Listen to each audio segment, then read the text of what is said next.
All right, welcome back. This is now section 2.2. We're going to talk about proportional reasoning. And we're going to call that a ratio is a comparison of two numbers, and proportion sets that they're equal. So what we can do is use their cross products are going to be equal. So here's what we're talking about. If these are, we know 3/5 and 9/15 are the same fraction. They're equivalent. So when we cross multiply, 3 times 5 and 9, 3 times 15 and 9 times 5 are equal.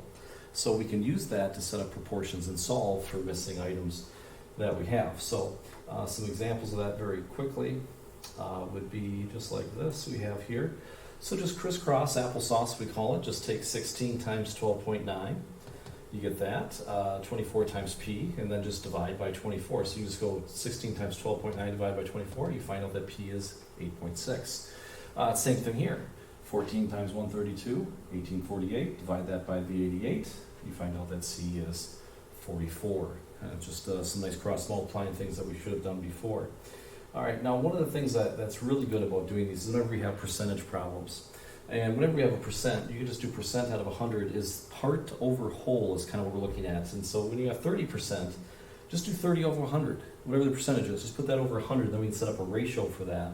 And then it takes out, do I multiply by that percent? Do I divide? It takes that guesswork out.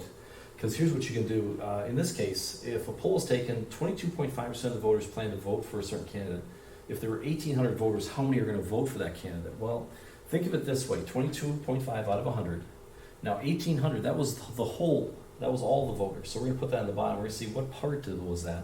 Well, now just crisscross applesauce to do the cross multiplying, and you'll find out that it was 405 is what you have there. All right, same kind of thing that we get here. We have here as Clay students, we have 434 students, we have 35%. So we're going to take 35 out of 100, and 434 is the part. So we're going to crisscross that. 100 times 434 divided by 35, we get 1240. All right, so there it is. All right, we have some other things we can do with different rates and whatnot. Another good application of this is going to be where we use proportional triangles. So we can set up the proportion here, just set up 9 is to h as 6 is to 22.